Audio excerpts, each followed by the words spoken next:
हरे कृष्ण। तो कल हम देख रहे थे कि किस प्रकार जब अदिति माता ने अपना दुख अपने पति कश्यप मुनि को बताया तो कश्यप मुनि को बहुत आश्चर्य हुआ। ये देखो, इतनी ये विद्वान स्त्री ये भी इस प्रकार माया देवी के चंगुल में फंसी हुई है। ये भी सिर्फ शारीरिक संबंधों को वास्तविक मानती है और लोगों को अपने शत्रु और या मित्रों के रूप में जो हम डिवाइड करते हैं, ये भी उसी प्रकार करती है। तो इसे देख करके उन्हें आश्चर्य हुआ कि वास्तव में भगवान की जो माया है वो बहुत ही प्रबल है। तो लेकिन इसके बाद भी जैसे हम जानते हैं, कश्यप मुनि बहुत बड़े विद्वान थे और बहुत धैर्यवान व्यक्ति भी थे। तो उन्होंने इसका उपाय तुरंत किया। तुरंत उन्होंने बताया कि क्या करो, तुम जा करके पयोव्रत नाम का व्रत करो और इससे भगवान अवश्य प्रसन्न हो जाएंगे। और ये व्रत के बारे में मुझे साक्षात ब्रह्मदेव ब्रह्मा जी ने, हमारे पितामह ने बताया था कि ये व्रत करने से भगवान आसानी से प्रसन्न हो जाएंगे। जब मैं उनसे बहुत सारे प्रश्न कर रहा था तो उन्होंने इस व्रत के बारे में मुझे बताया था। तो आज मैं इसी व्रत के बारे में तुम्हें बताता हूँ कि ये व्रत कैसे किया जाता है। तो देखिए, जैसे कि नाम ही बता रहा है, पयोव्रत, यानी सिर्फ दूध पी करके रहना होता है। कितने दिन? 12 दिन। और 13वें दिन फिर हम लोग अपना दूध का जो फास्टिंग है वो तोड़ते हैं। तो 12 दिन दूध लेके सिर्फ पी के रहना तो आसान तो नहीं है हमारे लिए। लेकिन ये लोग कलयुग के लोग नहीं थे, ये देव माता हैं। तो ऑब्वियसली इन लोग के लिए ये हमारे जैसा इनका शरीर नहीं है। तो सिर्फ दूध पी करके रहना होता है। और ये कब किया जाता है? ये फाल्गुन के महीने में, यानी फरवरी मार्च, ये जो महीना होता है उस महीने में किया जाता है। कब से स्टार्ट करते हैं? वो प्रथमी से स्टार्ट करते हैं। तो 12 दिन आप करेंगे तो क्या द्वादशी के दिन पूरा होगा, ठीक है। और त्रयोदशी के दिन फिर फास्ट को तोड़ देते हैं। यानी प्रथमी से स्टार्ट करते हैं, द्वादशी तक जाता है और त्रयोदशी को फिर फास्ट तोड़ते हैं। तो ये 12 दिन का पूरा फास्टिंग है। तो वो बताए कि अगर इस प्रकार करोगी तो भगवान अवश्य प्रसन्न हो जाएंगे और तुम्हारी सारी मनोकामना अवश्य पूरी करेंगे। लेकिन ये 12 दिन के कुछ नियम होते हैं। सिर्फ ऐसा नहीं कि आपने बाकी कुछ खाया नहीं, सिर्फ दूध पी करके रह गए तो बस हो गया। बहुत सारी चीजें और साथ में करनी होती हैं। जैसे कि ये बताया जाता है कि आपको सुबह में उठ करके स्नान करना है एक बहती हुई नदी में। और किस प्रकार स्नान करना है? साबुन सोप सब सर्फ लगा करके नहीं। जो शुकर होते हैं, बोर जिनको इंग्लिश में बोले, उनके पैरों से जो खोदी हुई मिट्टी है उस मिट्टी को लेकर के उसे अपने शरीर पर लगा करके स्नान करना होता है। तो वो मिट्टी को शुद्ध माना जाता है। और हर स्टेप पे एक स्पेशल प्रेयर होता है, जो एक स्पेशल मंत्र से भगवान की आराधना करते हैं।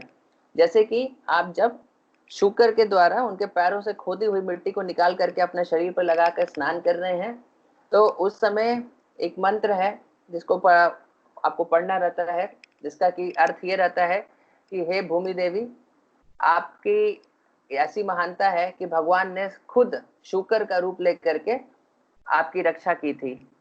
हम आपको नमस्कार करते हैं और हमारी ये प्रार्थना है कि आपकी कृपा से हमारे जितने भी पाप हैं वो धुल जाएं। उसी प्रकार फिर आप जब नदी में स्नान भी कर रहे हैं तो उस वक्त भी एक मंत्र होता है, वो जप किया जाता है। यानी एवरी स्टेप पे आपको एक एक मंत्र जप करना होता है। और फिर जो आपके रोज के जो ब्राह्मणी हैं, तो रोज की जो सारी ड्यूटी है तो उनको करना ही था, तो वो फिर छोड़ना नहीं है, वो भी कंटिन्यू करना है वो सारी चीजें। लेकिन उसके साथ साथ आपको सूर्य, जल, अग्नि और गुरुदेव, इनकी आराधना करनी है। और इसके साथ साथ जैसे मान लीजिए पति पत्नी साथ में रह के भी कर रहे हैं, तो पूरी तरह से ब्रह्मचर्य का पालन करना है इस व्रत के पीरियड में। यानी पति पत्नी साथ में रहेंगे, लेकिन दोनों ही पूरी तरह से ब्रह्मचर्य का पालन करेंगे और दिन में कम से कम 3 बार नहाना है। तो ये सारे नियम हैं। तो ये इतना डिस्क्रिप्शन पयोव्रत का क्यों है, क्योंकि इससे हम भी सीख सकते हैं कि वास्तव में भगवान की सेवा करते समय ये सारी बातें कितनी हेल्पफुल होती हैं। और ये सारी चीज पयोव्रत करने से, ये सारी चीजें से भगवान प्रसन्न हो रहे हैं, तो ऑब्वियसली ये हमें पता चलता है कि ये सारी चीजें भगवान को पसंद है कि कोई ब्रह्मचर्य का पालन करे, दिन में 3 बार नहाए। तो ये बहुत अच्छी चीजें होती हैं। और आपको खुद तो मतलब अन्न नहीं खाना है, सिर्फ दूध पी करके रहना है, लेकिन इसका मतलब ये नहीं कि भगवान भी फास्टिंग करेंगे आपके साथ साथ, है ना।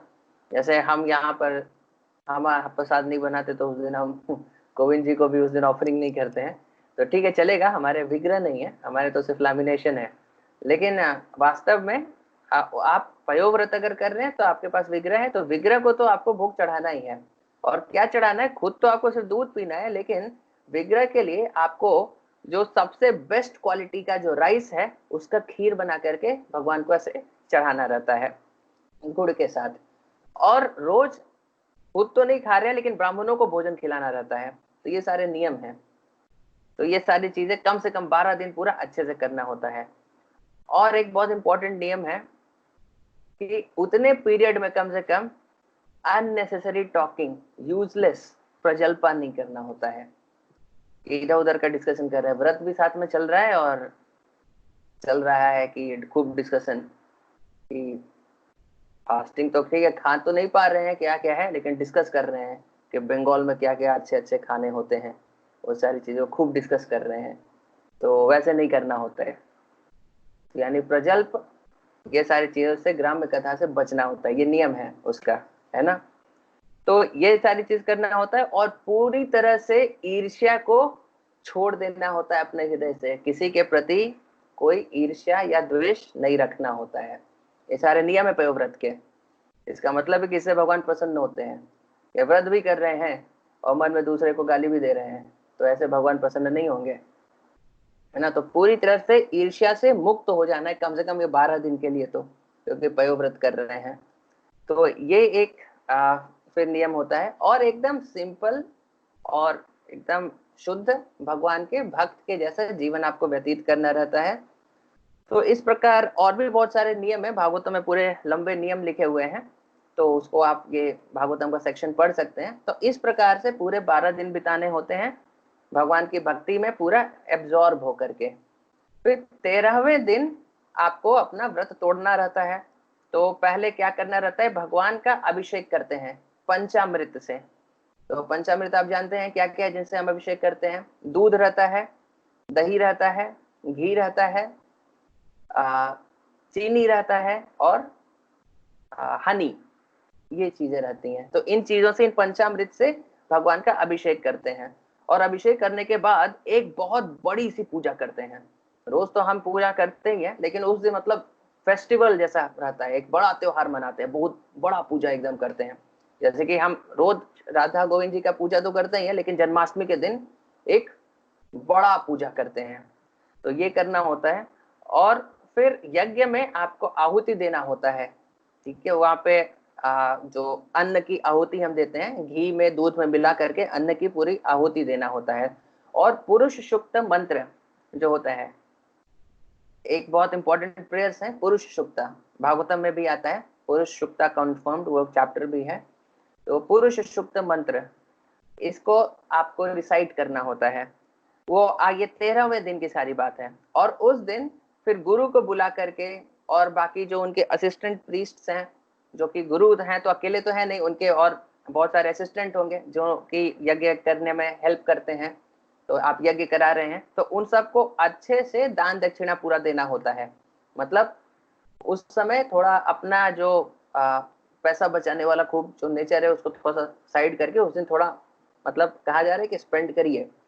एक दिन की तो बात है, स्पेंड उस दिन करना चाहिए। तो इस तरह से करना होता है। और इसके बाद सब यज्ञ यज्ञ हो गया, पूजा वूजा हो गया, सब अनुष्ठान खत्म हो गया, तो फिर ब्राह्मणों को पहले भोजन कराना होता है। ब्राह्मण सारे भोजन कर लिए तो बाकी सबको भोजन कराना होता है। फिर बाकी लोग भी भोजन कर लिए, तो उसके बाद फिर अब आप बैठ करके अपना प्रसाद ले सकते हैं और अपना जो फास्टिंग है वो 13वें दिन इस तरह से तोड़ सकते हैं। तो इस प्रकार से 13 दिन करना होता है। लेकिन ऐसा नहीं कि फिर 14वें दिन से खूब अब लगे डिकचिक डिकचिक म्यूजिक पे डांस करना है, ऐसे नहीं। तो उसके बाद भी कंटिन्यू करना होता है। फिर उसके बाद से भी फिर भगवान का भजन कीर्तन कंटिन्यू करना होता है ना। मूवी सॉन्ग नहीं सुनना होता, यानी कीर्तन करके, इंस्ट्रूमेंट बजा करके और नृत्य करके इस प्रकार से भगवान की पूजा पूरी कंटिन्यू रखनी होती है। उसके बाद भी मतलब वो आपको नॉर्मल शेड्यूल पे आप आ रहे हैं, लेकिन नॉर्मल शेड्यूल में भी आपको ऐसा ये करना रहता है। और श्रीमद् भागवतम पढ़ने का रोज रहता है। तो ये सारे पयोव्रत के नियम हैं। तो ये हमारे कश्यप मुनि ने बताया अपनी पत्नी कि इस प्रकार से आप करिए। अगर आपने सफलतापूर्वक किया तो भगवान की अवश्य कृपा होगी आपके ऊपर, भगवान प्रसन्न होंगे, आपके सामने जरूर वो दर्शन देंगे और आपकी सारी मनोकामना को पूर्ण करेंगे। तो अदिति ने इसे एकदम ठान लिया कि करेंगे। तो वो इसे करना स्टार्ट करती हैं। और ये भागवतम बताते हैं कि उन्होंने लेजीनेस छोड़ करके किया, क्योंकि इतना व्रत करना है, इतना सारा चीज करना है, तो मतलब आलस से छोड़ना पड़ेगा। तो अभी तो मैं कुछ कुछ बातें बताया, इतना सारा चीज करना है, आपको खुद भूखे रहना है, लेकिन ब्राह्मणों को अच्छा अच्छा भोज बना के खिलाना है, इतना सारा चीज है और कितना सारा वर्शिप है, सेरेमनी है। तो जो आलसी व्यक्ति रहेगा वो कैसे पयोव्रत करेगा। इसीलिए यहाँ पे शास्त्रों में आता है कि अदिति ने अपनी सारी आलस्य छोड़ करके पूरे मन से इसमें करना शुरू किया। तो जब आप इतना कुछ कर रहे हैं तो फिर वास्तविक बात है कि जब इतना आप भगवान का सेवा करने हैं, इतना आप पूरी तरह से एब्जॉर्ब है उसमें, तो आपका कॉन्शियसनेस थोड़ा ट्रांसेंडेंटल तो हो ही जाएगा। और 12 दिन लगातार कर लिया तो फिर रियली उसका कुछ तो अच्छा इफेक्ट आएगा ही, है ना। तो इस प्रकार से अदिति ने सारे अपनी आलस्य को छोड़ करके पूरे तरीके से इसमें लग गई। और हमेशा, क्योंकि इतने सारे सेरेमनीज हैं, तो सेरेमनीज का यही पर्पज है कि आपका मन जो है वो हमेशा भगवान में एब्जॉर्ब हो। तो इतने सारे सेरेमनीज एक के बाद एक है, एक बार यज्ञ किया, फिर एक बार ये प्रेयर किया, फिर एक बार भगवान को भोग चढ़ाया, तब अलग अलग तरीके से। इवन हमने देखा कि नहाते समय भी हर एक्टिविटी के लिए स्पेशल मंत्र होते हैं। तो इतने सारे आप मंत्र रिसाइट कर रहे हैं, इतने सारे सेरेमनीज कर रहे हैं, तो ऑब्वियसली आप हर क्षण भगवान को याद कर पा रहे हैं। कम से कम 12 दिन तो आपका कॉन्शियसनेस पूरा एकदम भगवान में, एकदम कृष्ण भावनामृत में रहेगा उस प्रकार से। तो इस तरीके से करना होता है। तो इस प्रकार से भागवतम बताते हैं, क्योंकि अदिति लगातार इतने पूरे मन से ये कर रही थी और हमेशा एक एक रूल को फॉलो कर रही थी, इसलिए हमेशा भगवान को याद कर रही थी, इसलिए उनकी मन और इंद्रियां पूरी तरह से उनके कंट्रोल में आ गई। तो ये हमारा भागवतम बताते हैं कि इंद्रियों को वश में करना एक मामूली व्यक्ति के लिए बहुत ही मुश्किल होता है।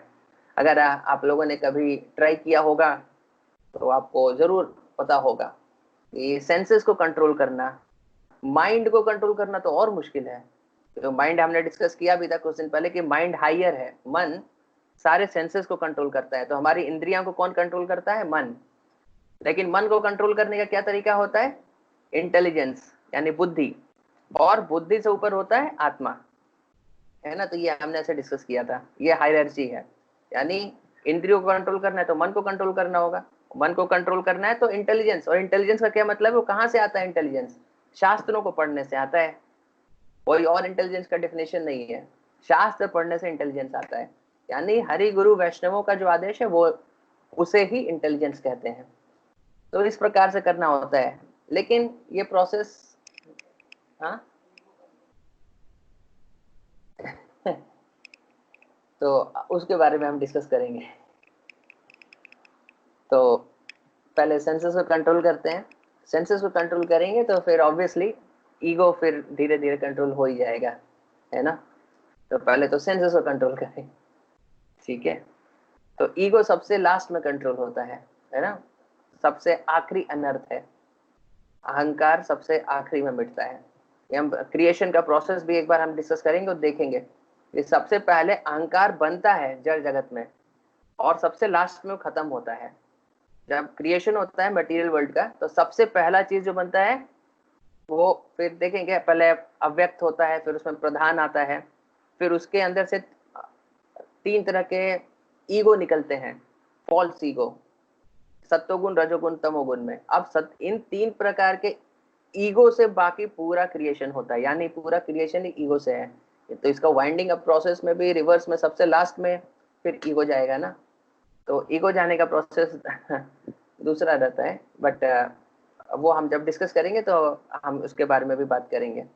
लेकिन अभी यहाँ पर ये बताया जा रहा है क्योंकि अदिति पूरी तरह से भगवान के थॉट्स में एब्जॉर्ब थी, इसलिए उनका मन और इंद्रियाएं एकदम आराम से कंट्रोल हो गया। तो मन और इंद्रियों को कंट्रोल करने का ये तरीका है, बहुत सिंपल तरीका है, अपने आप को पूरी तरह से भगवान की सेवा में एब्जॉर्ब करके रखें। इसीलिए एक बहुत अच्छा तरीका होता है मन और इंद्रियों को संयमित रखने का, ये डीटी वर्शिप करें, यानी भगवान के विग्रह का कोई सेवा करते हैं, या फिर हमारे पास भी अगर कोई छोटा विग्रह है, लड्डू गोपाल जैसे है, या फिर आप उसको रखते उसका सेवा करते हैं, तो आपके हमेशा चिंता क्या है कि इनको भोग लगाना है, इनको अभी नहलाना है, इनको अभी नया कपड़ा पहनाना है, तो सारा चीज आप उनके बारे में कॉन्शियस हैं। तो आपके माइंड में ब्लैंक तो होगा नहीं, खाली वैक्यूम तो नहीं हो सकता, कोई ना कोई थॉट चलेंगे। तो इंद्रियों का भोग करने का थॉट है, उसको आप रिप्लेस कर दिया आपने लड्डू गोपाल की चिंता के थॉट से, तो उससे भी आपका माइंड एंड सेंसेस कंट्रोल होते हैं, अगर आप पूरे मन से उनकी सेवा कर रहे हैं तो। This is also very good technique. तो इसी प्रकार उन्होंने पूरी तरीके से अपने मन और इंद्रियों को वश में कर लिया और भगवान की इतने अच्छे से आराधना की कि भगवान वास्तव में पयोव्रत का पूरा व्रत खत्म होने के बाद उनके सामने प्रकट हो गए। और जब प्रकट हो गए तो देखिए भगवान का साक्षात दर्शन हो जाना, हमने देखा था कि प्रेम के स्टेज पे अगर माधुर्य कादम्बियां पढ़ेंगे तो वहां पे प्रेम के स्टेज पे भगवान का दर्शन होता है, और भक्त के शरीर में सारे असात्विक विकार एक साथ आते हैं, सारे विकार एक साथ आते हैं। अलग अलग विकार अलग अलग टाइम पे मैनिफेस्ट होते हैं, लेकिन भगवान का जब ऐसे दर्शन होता है तो सारे विकार एक साथ आते हैं। तो उसके खुशी का क्या सीमा रहेगा वो आप इमेजिन करिए। वो खुशी क्या है कि हम इमेजिन ही नहीं कर सकते, इमेजिन करेंगे क्या, कर ही नहीं सकते हम, है ना।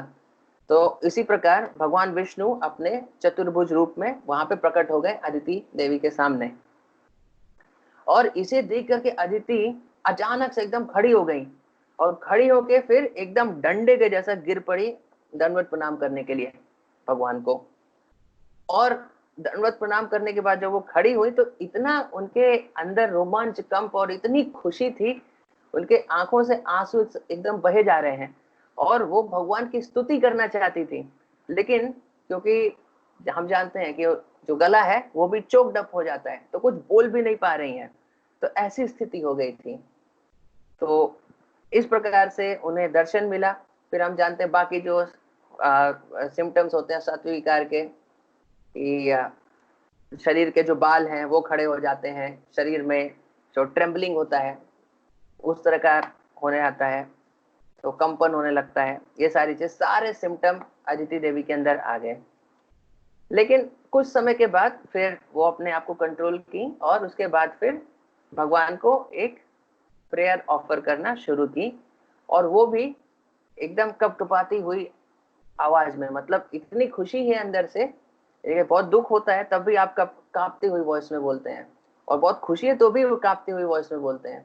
तो अदिति देवी को साक्षात भगवान का दर्शन हो गया, तो कितना उन्हें रोमांच कंप हो रहा होगा। तो वो कांपती हुई वॉइस में इस प्रकार से भगवान को बोल रही हैं, और जब प्रार्थना कर रही हैं तो उस वक्त भी भगवान की तरफ इस प्रकार से देख रही हैं जैसे कि लग रहा है कि अपनी आंखों से पी जाएंगी भगवान को, इस प्रकार के आंखों से भगवान की तरफ वो देख रही हैं। तो वो भगवान को फिर प्रार्थना कर रही है कि बहुत सारे उन्होंने अच्छे अच्छे प्रार्थना किए, लेकिन इसेंस में वो बता रही हैं, इसेंस उनके प्रार्थना का यही है कि हे प्रभु, आप तो सारे गरीबों के रखवाले हैं, और जितने भी जीव उन्हें जो भी क्लेश भुगत रहे हैं उन सब की रक्षा करने वाले तो आप ही हैं, और आपका आराधना जो करेगा वास्तव में कौन सी ऐसी चीज है जो कि वो पा नहीं सकता। तो देखिए सारे प्रेयर में इनडायरेक्टली वही बोल रही हैं कि आप तो देखिए गरीबों के रखवाले आप ही हैं, मतलब मैं गरीब हूँ, आप ही मेरे रखवाले हैं, और जितने लोग भी दुख में हैं सबके करता धरता तो आप ही हैं, तो मैं दुख में हूँ, मतलब मेरे दुख का निवारण आप ही करिए। तो ये सारी बातें वो बोल रही हैं, लेकिन डायरेक्टली नहीं बोल पा रही हैं, क्योंकि उन्हें समझ में आ रहा है कि मेरी जो इच्छा है बहुत अच्छी इच्छा नहीं है, कि मैं दूसरे अपने शत्रुओं को मरवाने के लिए भगवान से प्रार्थना कर रही हूँ। इसलिए डायरेक्टली बोलने में थोड़ा हिचकिचा रही है कि कैसे बोलूं कि प्रभु उनको मरवा दीजिए, बलि महाराज और उनके सारे राक्षस लोगों को मरवा दीजिए। तो डायरेक्टली बोल नहीं पा रही है, इसलिए इनडायरेक्टली ऐसे बोल रही हैं। फिर लास्ट में बोल रही है कि आपकी जो लोग आराधना करते हैं उनके लिए ऐसी कौन सी वस्तु है जो वो नहीं पा सकते। तो इस प्रकार से वो बोल रही हैं। तो इतना जब वो बोलती हैं तो उसके बाद फिर भगवान सब समझ गए और वो फिर उत्तर देना शुरू करते हैं। तो अदिति माता को वो मुंह से बोलना नहीं पड़ा कि ये वास्तव में मेरी क्या इच्छा है, भगवान तो सब समझते हैं, और वो हिचकिचा रही थी तो भगवान ने फिर वो अपना बात बोलना शुरू कर दिया। तो वो बोलते हैं कि चिंता मत करो, मैं जानता हूं तुम्हारी क्या इच्छा है और तुम किस पर्पज से मेरा ये इतना बड़ा व्रत की हो। वो बता रहे तुम्हारी यही इच्छा है कि तुम ये चाहती हो ना कि तुम और तुम्हारे पुत्रों को स्वर्गलोक वापस मिल जाए, ताकि वहां पर जाकर के तुम स्वर्ग में मेरी आराधना कर पाओ, ताकि तुम सब लोग साथ में, जो सारे देवता बिखर गए हैं सारे देवता साथ में आकर के फिर मेरी आराधना कर पाए। यही इच्छा है ना तुम्हारी, यही इच्छा है ना तुम्हारी। भगवान खुद बोल भी देते हैं, देखिए उनको एकदम सब पता है, एग्जैक्टली बता रहे हैं कि देखो तुम्हारी यही इच्छा है ना कि तुम ये देखना चाहती हो कि ये जो असुरों की पत्नियां हैं वो अपने पतियों की मृत शरीर के ऊपर खूब रोएं, जो कि मारे जा चुके हैं इंद्र और बाकी देवताओं के द्वारा। तो भगवान क्लियरली बोल रहे यही इच्छा है ना कि तुम उन्हें रोना हुआ रोते हुए देखना चाहती हो, उन स्त्रियों को, जो अपने पति के डेड बॉडी के ऊपर वो रोएं। और उन्हें कौन मारा हो, तुम्हारे पुत्र यानी इंद्रदेव और उनके बाकी जो देवतागण है मिलकर के उन्हें मार दें और उनकी पत्नियां उनके मृत शरीर के ऊपर रोएं। ये तुम्हारी यही इच्छा है ना, तुम ऐसा करना चाहती हो। तो क्लियरली भगवान बोल दे रहे हैं कि क्या इच्छा है, उनसे तो कुछ छुपा नहीं है, एकदम साफ सुथरा सब बता दे रहे हैं। लेकिन उसके बाद फिर बता दे रहे हैं, देखो इन असुरों पर ब्राह्मणों ने, भृगुवंशी ब्राह्मणों ने असीम कृपा की है, और तुम्हें पता होगा कि ब्राह्मणों की जो कृपा जिसके ऊपर होती है उसके ऊपर भगवान की भी कृपा होती है। तो भगवान कौन, खुद ही है, लेकिन बोल रहे हैं कि भगवान की भी कृपा होती है, मतलब बोल रहे हैं कि मैं भी उनसे प्रसन्न हूँ।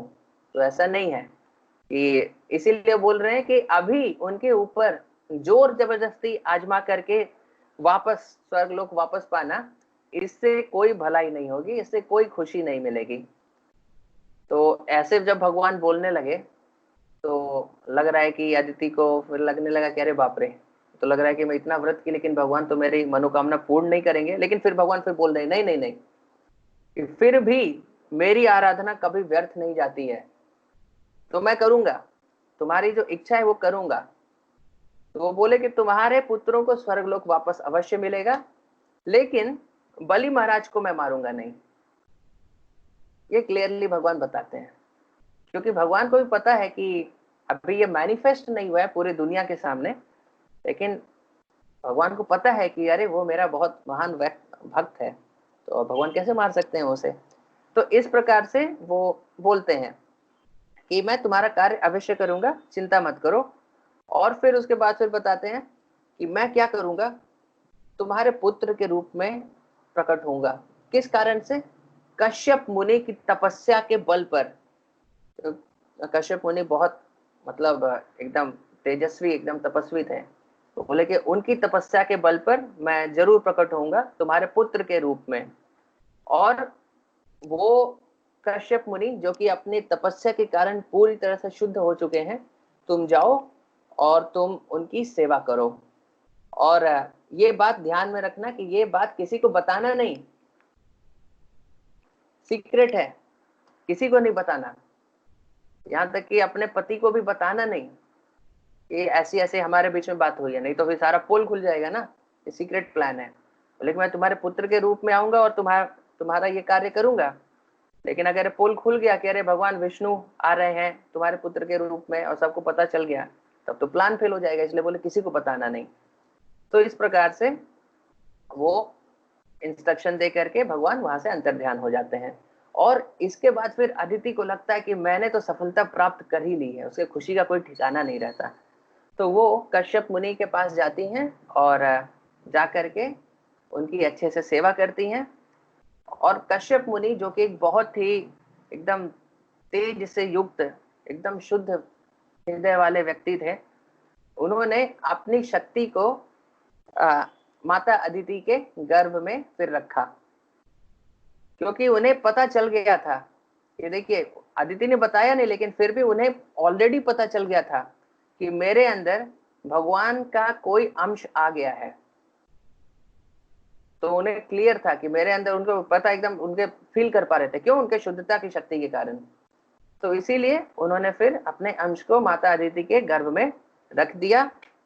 और उसके बाद कुछ समय के बाद फिर भगवान ब्रह्मा, उन्हें भी पता चलता है कि अरे अभी तो लग रहा है कि भगवान का फिर से आविर्भाव होने वाला है।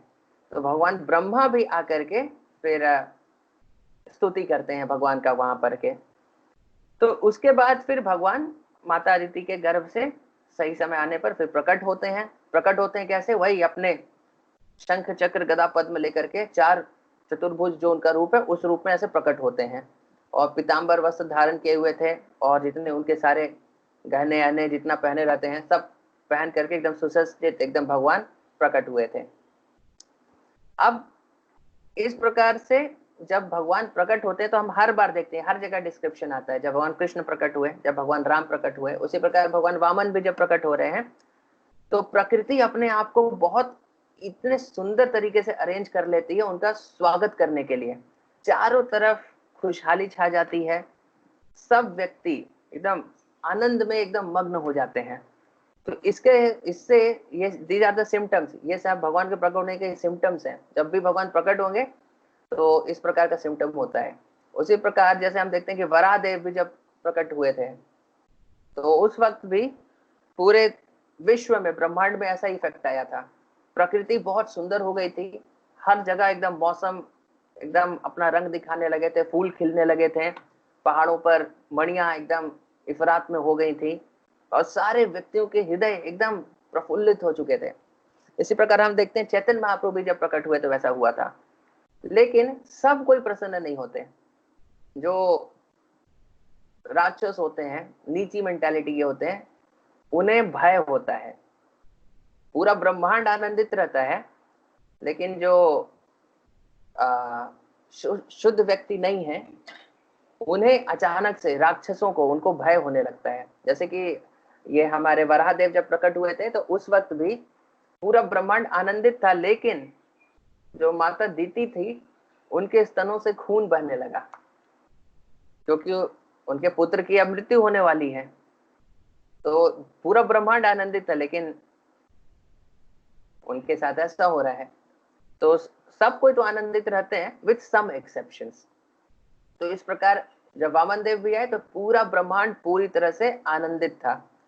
चारों तरफ सब लोग पूरे खुशी मना रहे थे, और आकाश में जो गंधर्व हैं और अप्सराएं हैं, गंधर्व बजाते हैं, अप्सराएं नृत्य करती हैं, दोनों का एक्सपर्टाइज है, वो अपने इंस्ट्रूमेंट्स बजा बजा करके पूरा नाच रहे थे। और इस प्रकार से भगवान का प्राकट्य हुआ। अब प्रकट हुआ तो चतुर्भुज के रूप में वो थे, लेकिन उसके बाद फिर कुछ समय के बाद उन्होंने फिर एक वामन का रूप ले लिया, यानी एक बौने ब्राह्मण का। क्योंकि चतुर्भुज रूप में तो वो तो वहां पर आए थे हमारे कश्यप मुनि और अदिति माता को दर्शन देने के लिए, लेकिन सबको नहीं पता चले तो तुरंत वो बौने बन गए। और इस प्रकार से वामन का जब रूप लेकर के वो बाहर निकलते हैं, तो सारे जो ऋषि मुनि थे देखते हैं कि अरे एक नया पुत्र है, तो उनके लिए फिर यज्ञ यज्ञ सारा करना स्टार्ट करते हैं। तो पूरा यज्ञ भी उन्होंने बहुत अच्छे से किया, क्योंकि सारे संस्कार तो होते हैं जब बचपन से ही है। अब वामन देव सीधे बौने के रूप में है, तो वो तो एकदम छोटे शिशु तो थे नहीं, तो सारे जो संस्कार थे वो सारे तो करने पड़ेंगे। इसलिए वो लोग तुरंत यज्ञ करना शुरू कर दिए कि अरे ये तो अब शिशु तो है नहीं, अभी तो बड़ा हो गया, तो सारे संस्कार फटाफट कर देने चाहिए।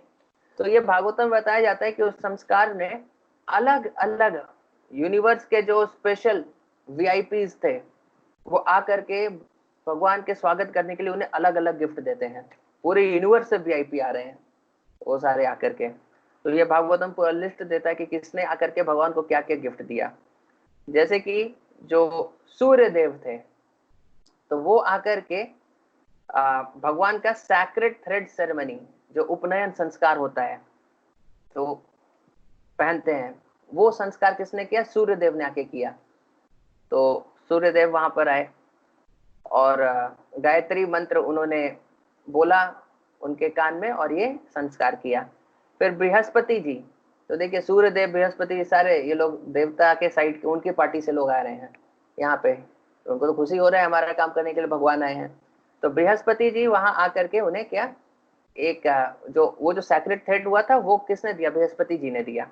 तो संस्कार ये हमारे सूर्य देव ने किया, लेकिन वो जो थ्रेड था, जो सैक्रेड थ्रेड होता है, उसे बृहस्पति जी ने दिया। फिर कश्यप मुनि जो कि उनके पिता थे, उन्होंने एक स्ट्रॉ का बेल्ट दिया जो कि बांधा जाते हैं, जो ब्रह्मचारी बांधते हैं अपनी कमर पे, है ना। तो घास का जो बेल्ट है वो कश्यप मुनि ने दिया। फिर भूदेवी ने, मदर अर्थ ने, उन्होंने जो डियर स्किन जो होता है, जो हिरन की जो चमड़ी होती है जो ब्रह्मचारी पहनते हैं, वामन देव का फोटो देखेंगे तो उसमें भी आप देखेंगे, तो ये भूदेवी ने दिया।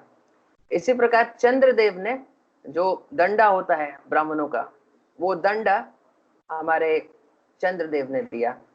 फिर माता अदिति ने उन्हें अंदर के सारे वस्त्र, जैसे कोपिन इत्यादि जो होते हैं, वो सारे वस्त्र सारे माता अदिति ने दिए।